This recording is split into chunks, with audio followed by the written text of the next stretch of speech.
श्रीरामचंद्रा करुणा समुद्रा ध्यातो तुझी राजस योग मुद्रा नेत्री नये रे तुझवी न निद्रा कै भेटसी बा मजला सुभद्रा। श्रावण बाळाची कथा काय आहे? श्रावण आपल्या आई वडिलांना घेऊन काशीला निघालेला होता. कावड केली आहे, एका पारड्यामध्ये वडिलांना, एका पारड्यामध्ये आईला ठेवलाय आणि ही कावड घेऊन तो काशी यात्रेसाठी निघालेला आहे. आता हे अयोध्येच्या जवळचं कुठलं तरी गाव असेल.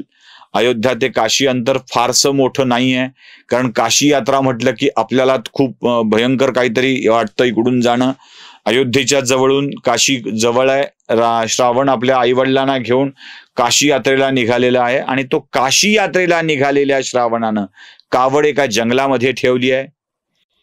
आईवडिलांना पाणी आणण्यासाठी तो गेलाय आणि एका तळ्यात आपला कमंडलू किंवा घागर बुडवून तो पाणी घेतोय आणि त्या बुडबुड बुडबुड आवाजाला ऐकून दशरथाला वाटतं की पाणवठ्यावर कोणती तरी शिकार आलेली आहे.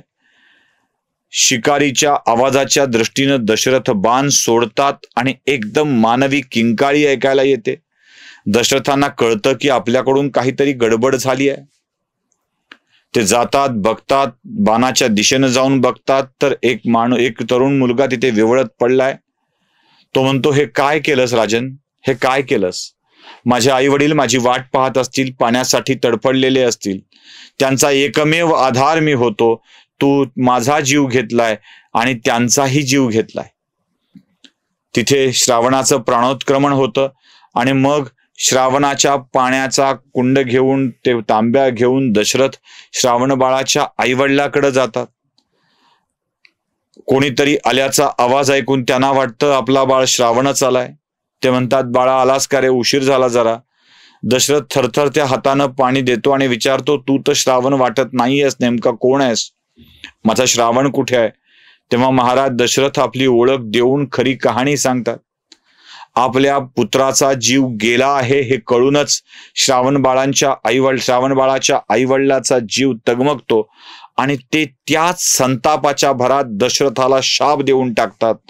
आमचा जसा पुत्रवियोगाने मृत्यू होतो आहे दशरथा, तसाच तूही पुत्रवियोगाने मरशी.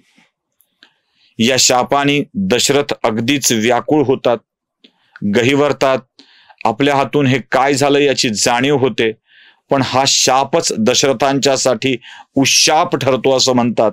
कारण त्यावेळी 3 राण्या करूनही महाराज दशरथांना पुत्रप्राप्ती झालेली नव्हती. केवळ पुत्री मिळालेली होती. तीही पुत्री दत्तक द्यावी लागलेली होती. पुत्र नसलेल्या दशरथाला हा शाप सुद्धा उशापाच्या प्रमाणे भासतो आणि ते म्हणतात की बरं झालं, या निमित्तानं तरी मला पुत्रप्राप्ती होऊ शकेल. महाराज दशरथ अयोध्येला वापस येतात, त्यांच्यावरती अंत्यसंस्कार करून, आणि मग तो शाप खरा व्हावा याची प्रतीक्षा करत असतात. त्यासाठी पुढे पुत्रकामेष्ठी वगैरे यज्ञ केलेला आहे, ज्याचा संदर्भ वाल्मिकी रामायणामध्ये आपल्याला आढळतो. ही दुसरी कथा आहे, म्हणजे एक वाल्याचा वाल्मिकी करणारी कथा. दुसरी कथा आहे दशरथाला शाप मिळाल्याची कथा. आणि तिसरी कथा आहे महाराज जनकाला मिथिलेतली. महाराज जनकांचं जमीन नांगरण्याचं, मशागत करण्याचं काम चालू असताना त्यांना जमिनीमध्ये एक पेटी आढळते आणि त्या पेटीमध्ये एक सुंदरशी बालिका आढळते आणि ती बालिका म्हणजे माता जानकी, माता सीता. आणि या सीतेचा सांभाळ जनक करतात. याच सीतेसाठी भगवान शिवानी दिलेल्या धनुष्याचा पण ठेवला जातो, कारण सीता ही एक दैवी शक्ती आहे, ती देवाची भेट आहे असं जनकाला वाटत असतं आणि ती भेट ते स्वीकारून शिवधनुष्याचा पण ठेवतात. पुढे सीतेच्या विवाहाच्या प्रसंगामध्ये याचा उल्लेख आढळतो. ही कथा थेट नाही आढळत, पण याचा उल्लेख आढळतो. रामजन्माच्या कथेमध्ये मात्र ती सगळीच कथा एकूणच वाल्मिकी रामायणाच्या मध्ये आपल्याला आढळते आणि या 3 कथांचा विचार करतच रामायणात आपल्याला ऐकायला पुढे सरकावं लागतं. महर्षी नारदांची वाल्मिकींची भेट होते आणि त्यांना ते एकूणच रामायणाच्या विषयीची माहिती देऊ लागतात आणि सांगतात की महर्षी, आपल्या हातून रामायण लिहिण्याचं काम घडायला हवं. नारदांनी तर आपलं पत्रकाराचं संपादकाचं काम करून टाकलं. वाल्मिकी सारख्या दृष्ट्या जाणत्या ऋषीला आपल्या पापकर्मातून बाहेर आणून त्यांना लिहित करण्याचं काम नारदांनी केलं आणि वाल्मिकींनीही याविषयी विचार करायला सुरुवात केली. दरम्यानच्या काळातच एक प्रसंग असा घडतो की ज्या प्रसंगाचा विचार केला पाहिजे. तो प्रसंग म्हणजे वाल्मिकी वनातून फिरत असताना क्रौंच पक्षाचं एक जोडपं आपल्या प्रेमामध्ये मग्न असतं, प्रणयामध्ये मग्न असतं. ते दोघं एकमेकांशी गुजगोष्टी करत झाडाच्या एका फांदीवरती बसलेले असतात. आता क्रौंच पक्षी आपल्या गुजगोष्टी करत बसला आहे, पण त्याच जंगलात एक शिकारी देखील आलेला असतो, एक निषाद देखील असतो आणि तो निषाद आपल्या बाणाने क्रौंच पक्षाच्या नराचा वध करतो, हत्या करतो. रक्ताच्या थारोळ्यात पडलेल्या आपल्या जोडप्याचं ते मृत शरीर पाहून मादी क्रौंच करुण विलाप करू लागते आणि हे काय झालं हा तिचा विलाप वाल्मिकी बघत असतात. वाल्मिकी हा विलाप बघतात, त्यांना खूप वाईट वाटतं सुरुवातीला की हे काय घडलं. या क्रौंच पक्षाच्या प्रणयाराधनामध्ये विघ्न आणणारा हा दुष्ट कोण. आणि त्या दुष्टाचा विचार येताच वाल्मिकीच्या मनामध्ये या शिकाऱ्याच्या विषयीचा प्रचंड राग निर्माण होतो, प्रचंड राग. आणि ते त्याला एक असा शाप देऊन टाकतात की तो शाप ऐकून निषादही खिन्न होतो, निघून जातो.